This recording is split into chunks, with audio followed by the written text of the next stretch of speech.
Welcome to healthy food kitchen. இன்றைக்கி நம்ம வாழைக்காயில் வந்து புட்டு செய்ய போகிறோம். அதுக்கு வந்து எப்படி செய்யறதுன்னு நான் காமிக்கிறேன். வாழைக்காயில் ஹோல்ஸ் போட்டுக்கோங்க.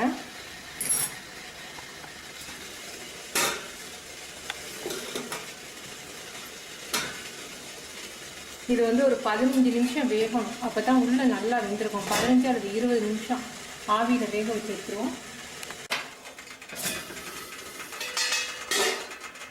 20 நிமிஷம் வேக வச்சுருக்கேன்.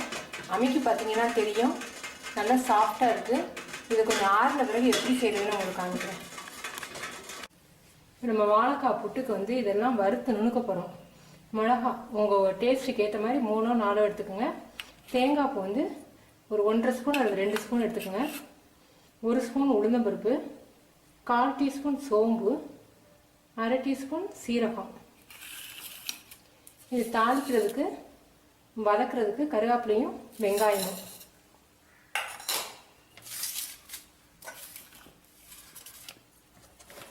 வாழைக்காய் நல்லா வெந்துருச்சு. நீங்கள் இப்படி உரிச்சிங்கன்னா உரிக்க வந்துடும்.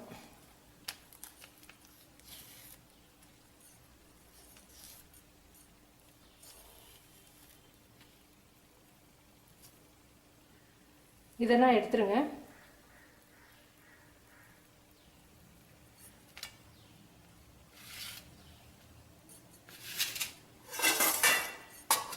நல்ல பெரிய ஹோலில் இதை வந்து துருவிக்கங்க.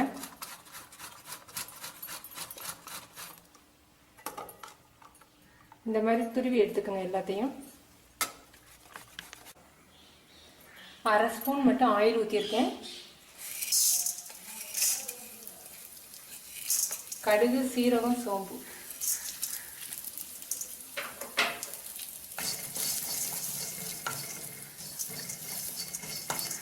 உளுந்தம்பருப்பு, கடுகு, உளுந்தம்பருப்பு, சீரகம், சோம்பு நல்லா ப்ரௌன் கலரில் வரட்டும்.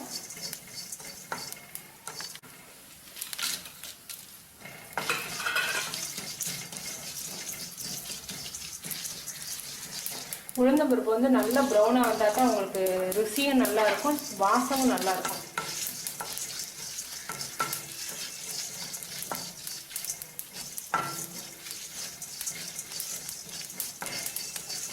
நீங்கள் வந்து வெறும் வெங்காயம், பச்சை மிளகாய், தேங்காய் பூ போட்டு பொரியல் மாதிரியும் செய்யலாம். அந்த மாதிரி அரைச்சி வாழைக்காய் புட்டு இது வந்து இன்னும் டேஸ்ட்டாக இருக்கும். இப்போ நம்ம தேங்காய் பூவையும் சேர்த்து இதை வறுத்துக்கும்.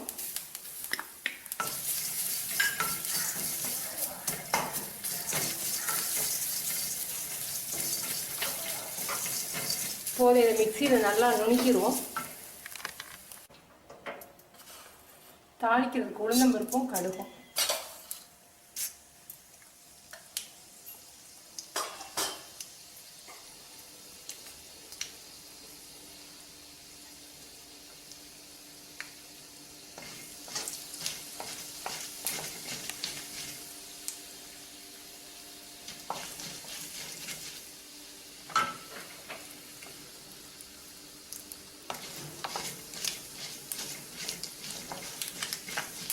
வெங்காயம், கருவேப்பிலை.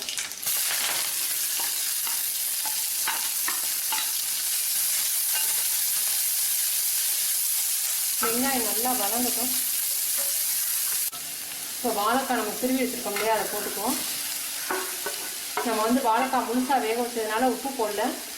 இப்போ நைஸ் உப்பு நல்லா போட்டுக்கோங்க. எல்லா இடத்துலையும் ஸ்ப்ரெட் ஆகிற மாதிரி போட்டுக்கோங்க.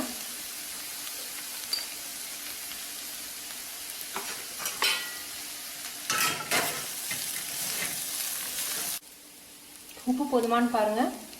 உப்பு பத்தலைனா போட்டுக்கோங்க, நமக்கு போதும். இப்போ நம்ம நுணுக்கி வச்சுருக்க பவுடரை போட போகிறோம்.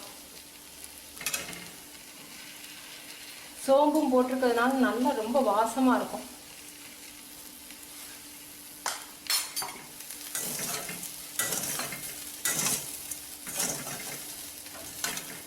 இந்த பவுடர் மிச்சம் இருந்தால் கூட நீங்கள் ஃப்ரிட்ஜில் வச்சுக்கலாம், கெட்டு போகாது.